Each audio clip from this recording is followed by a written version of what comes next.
Hey there, folks. It's Zach from Feel Free to Argue. Thought I'd talk to you guys a little bit this morning. I was making some eggs for breakfast. And I got some stuff on my mind. Well, first of all, hardly recommend, as usual, Democracy Now!'s program today. They had a great discussion. They had a guy, Paul Korn from Mother Jones, and Jeremy Scahill taking him apart about Obama's transition team. Who's on it? What does it mean? What have these people been involved in before? Try to also post a link in the sidebar to Jeremy Scahill's article, which is about 20 people you need to be watching for in the Obama administration. But aside from that, I mean, one of the first stories was about this Catholic priest who's about to get excommunicated for thinking that women should be ordained.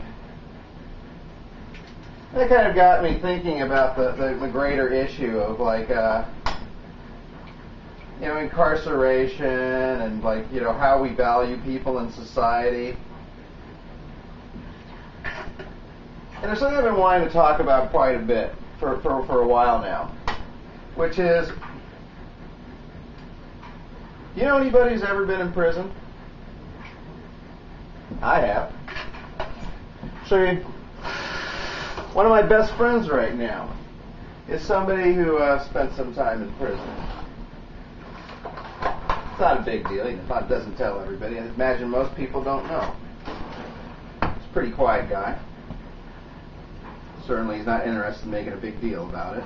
I'm not going to mention his name. But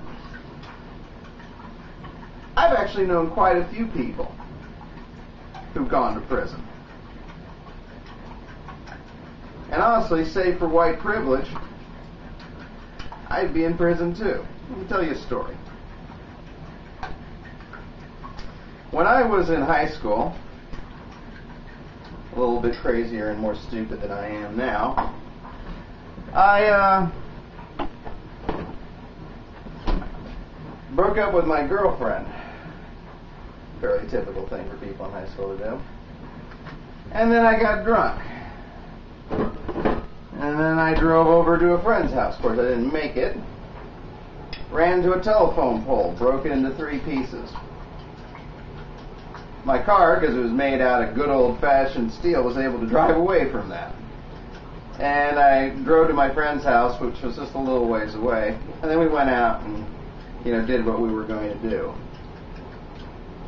Because we were young and stupid and did not realize that there would be consequences to, a telephone pole being knocked down. So we come back and we notice that there's police all around the thing, the telephone pole where it was knocked down. And so we drive around, but we get caught. This is like I was trying to drive by the house, where my friend was. And the cops are just kind of flagging us down. It's like, hey, we know who you are. You might as well stop. So I get put in this police car. And looking back on it, I mean, I was scared shitless at the time. But looking back on it, it was amazing how gently I was treated. I mean, they put me in. They asked me some questions. They could have done a breathalyzer on me, which would have definitely messed up my life at that point. But they didn't. I remember the policeman looking at me and it's like, well, I'm going to assume you haven't been up to anything. That's right, isn't it? It's like, yes, officer, that's right. I haven't been up to anything. Except for busting that telephone pole. That was it. That's all I was up to at night. But many times since that, I thought about what would that have been like if I was, a black kid the same age in that lily white neighborhood, and I'd run into that telephone pole and then tried to avoid being captured by the police, however mildly, Not like, freaking out and like, going on a high-speed chase or anything, but just like, driving by my friend's house like we did and like, trying to drive on and being flagged down by the cops. I mean, potentially, could that be resisting arrest? I'm sure it could be, if they wanted to make it resisting arrest badly enough. Could have breathalyzed me. They could have done any number of things. I mean, if they really wanted to wreck my life, they could have. And I think if I had been, not the child of like some middle-class, middle-aged white people, and someone who belonged there, I think it would have been a very different situation.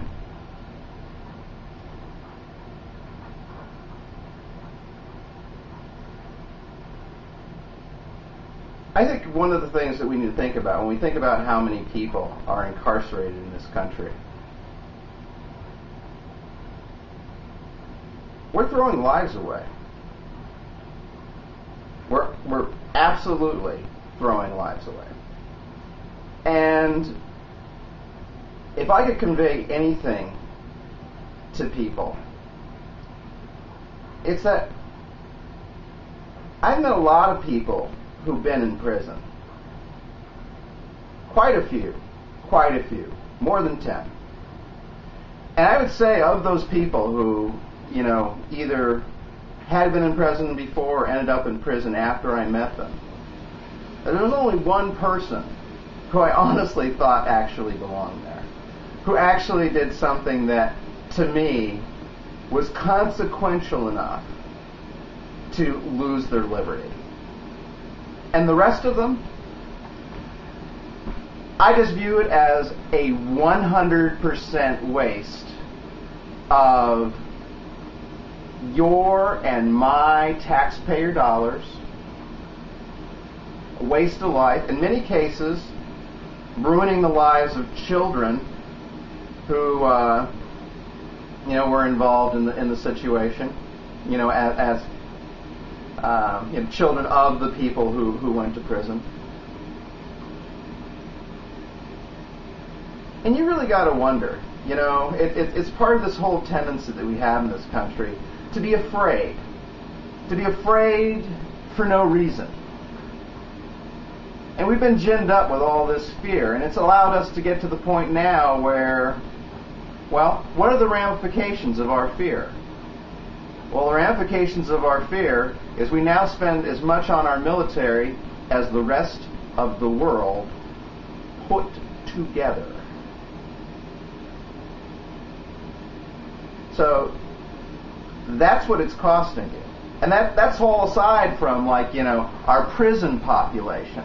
Our prison population of largely harmless people who just want to have a goddamn joint and not be bugged about it. And that's why most of these people are in jail. I mean, the vast majority of people who are in jail right now in this country are non-violent drug offenders. Now, there are people in polite middle-class society who are perhaps not, happy with the fact that, people take drugs. But you know what? They need to get over that. Because it's an enormous drain on our society. And as an atheist, I only think that you go around once. And so, to me, I think we're taking away people's one and only life. The one time they're going to be here, and we're robbing them of it.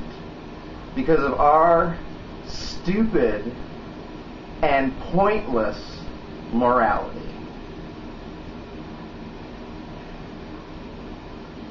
Well, that's all I got to say for now. I think I better get going on my eggs. It's starting to feel a little grumbly in my tummy here. But thanks for tuning in. This is Zach, and of course, you can feel free to argue.